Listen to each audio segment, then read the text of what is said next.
नमस्कार दोस्तों,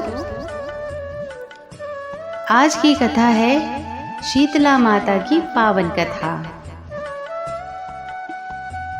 एक बार की बात है, एक बार शीतला माता ने सोचा कि चलो आज चलकर देखती हूँ कि धरती पर मेरी पूजा कौन कौन करता है, कौन मुझे मानता है।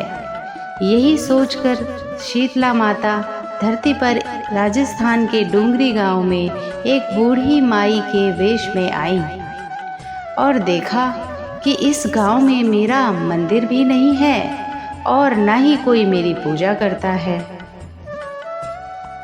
माता शीतला गांव की गलियों में घूम रही थी। तभी एक मकान के ऊपर से किसी ने गलती से चावल का पानी नीचे फेंक दिया।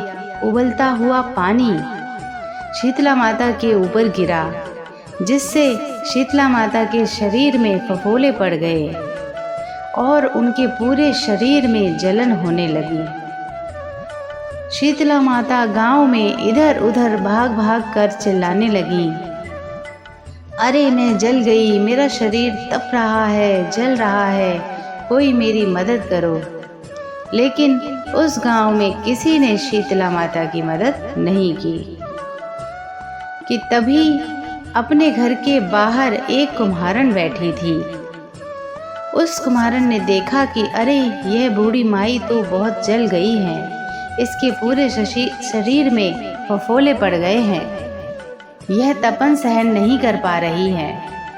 तब उस कुम्हारन ने कहा, हे माँ, आप यहाँ आकर बैठ जाओ, मैं आपके ऊपर ठंडा पानी डाल देती हूँ, जिससे आपके शरीर की जलन कम हो जाएगी।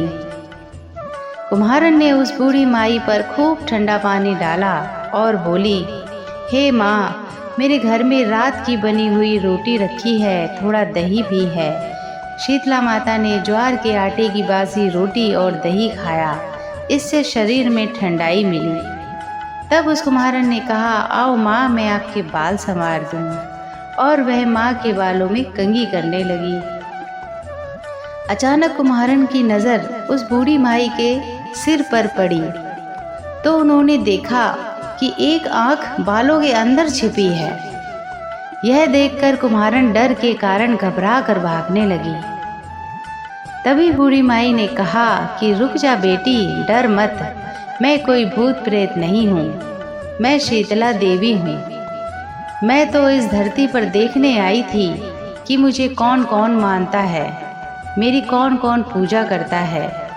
इतना कहकर माता चार भुजा वाली, हीरे जवाहरात आभूषण पहने, स्वर्ण मुकुट सिर पर धारण किए अपने असली रूप में प्रकट हो गईं। माता के दर्शन कर कुम्हारन सोचने लगी कि अब मैं गरीब माता को कहाँ बैठाऊं। तब माता बोली, हे बेटी, तुम किस सोच में पड़ गई। तब उसने कहा, हाथ जोड़कर आंखों में आंसू बहाते हुए कहा, हे माँ, मेरे घर में तो चारों तरफ दरिद्रता बिखरी हुई है, मैं आपको कहाँ बैठाऊं। मेरे घर में ना तो चौकी है, ना ही बैठने का आसन। तब शीतला माता ने प्रसन्न होकर उस कुम्हारन के घर पर खड़े हुए गधे पर बैठकर एक हाथ में झाड़ू और दूसरे हाथ में डलिया लेकर उस कुम्हारन के घर की सारी दरिद्रता को झाड़कर डलिया में भरकर फेंक दिया और कहा, हे बेटी, मैं तेरी सच्ची भक्ति से प्रसन्न हूँ, अब तुझे जो भी चाहिए मुझसे वरदान मांग ले। तब कुम्हारन ने हाथ जोड़कर कहा, हे माता, मेरी इच्छा है कि अब आप इसी गांव में स्थापित होकर यहीं रहो और जिस प्रकार आपने मेरे घर की दरिद्रता को दूर किया है, अपनी झाड़ू से साफ करके दूर कर दिया है, ऐसे ही आपको जो भी होली के बाद ये सप्तमी को भक्त भाव से पूजा कर आपका ठंडा जल, दही व बासी भोजन चढ़ाए, उसके घर की दरिद्रता को साफ करना और आपकी पूजा करने वाली हर नारी का अखंड सुहाग रखना, उसकी गोद हमेशा भरी रखना। साथ ही जो पुरुष शीतला सप्तमी को आप पर ठंडा पानी डालकर, नारियल चढ़ाकर, फूल चढ़ाकर परिवार सहित ठंडा बासी भोजन करे, उसके काम धंधे व्यापार में कभी दरिद्रता ना आए। तब माता बोली, तथास्तु बेटी, जो जो तूने वरदान मांगे हैं मैं तुझे सब देती हूँ। बेटी तुझे आशीर्वाद देती हूँ। उसी दिन से डूंगरी गांव में शीतला माता का मंदिर स्थापित हो गया और उस गांव का नाम हो गया शील की डूंगरी। शील की डूंगरी भारत का एक मुख्य मंदिर है।